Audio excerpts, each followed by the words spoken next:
બનાસકાંઠામાં ડીજીપી ઠાકોર સમાજના બંધારણનો વિરોધ કરનારે માફી માંગી છે। ગીતને લઈને વિવાદ થતા સુનિલ ઠાકોરે માફી માંગી છે। 3 ફેબ્રુઆરીએ સુનિલ ઠાકોરે ડીજે પર ગાયું હતું બંધારણવાળાને મારો બંદૂકની ગોળી। આ ગીત ગાવાયું હતું। ગોધરા ગામે મંદિરની પ્રાણ પ્રતિષ્ઠા સમયે ગીત ગાયું હતું। ગીત ગાયા પછી વિવાદ થતા ગેનીબેને ગોળી ખાવાની તૈયારી દર્શાવી હતી।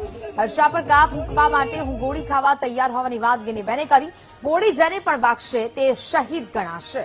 ગેનીબેનની પ્રતિક્રિયા પછી સુનિલ ઠાકોરે માફી માંગી છે। ઠાકોર સમાજની હું દિલથી માફી માંગુ છું। મારાથી ભૂલથી આ ગીત ગવાયું હોવાની વાત સુનિલ ઠાકોરે કરી।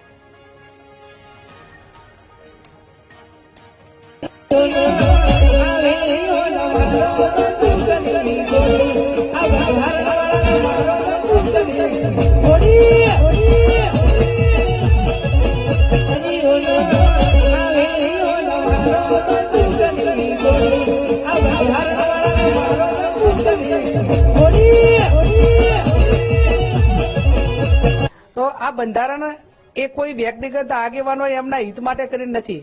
આ સર્વપક્ષીય અને તમામ ઠાકોર સમાજને બીજા સમાજોએ સાથે મળીને આ બંધારણ જે તે સમાજની અનુકૂળતા પ્રમાણે બનાવ્યા છે। અને આવી રીતે ઉશ્કેરવા પૂર્વકના ગીતો ગવાતા હોય તો એમને પણ ટકોર છે કે મર્યાદામાં રહીને તમે સંસ્કૃતિ પ્રમાણેના ગીતો ગો, મનોરંજન કરો, એની સામે વાંધો ના હોય। અને તમે કોઈને ગોળી મારવાની વાત કરો તો જેને પણ ગોળી મારો એને સમાજ સુધારા માટે એનું શહીદીમાં નામ આવશે। અને વ્યક્તિગત રીતે મારી તૈયારી છે, કદાચ આ સમાજના બધા સમાજોનું આટલું સારું થયું હોય અને તમામ લોકો ખર્ચામાંથી બહાર નીકળતા હોય અને શિક્ષણ તરફ આગળ વધતા હોય તો આવી ગોળીઓ ખાવામાં, ગોળીઓ મારવા વાળાને એમને બધાને જે મારશે એમના માટે જેને લાગશે એનું પણ શહીદીમાં નામ આવશે। વ્યક્તિગત મારી તૈયારી છે। તો જય માતાજી મિત્રો, હું છું આપણો સુનિલ ઠાકોર। તો પહેલા તો દિલથી ઠાકોર સમાજને માફી માંગુ છું।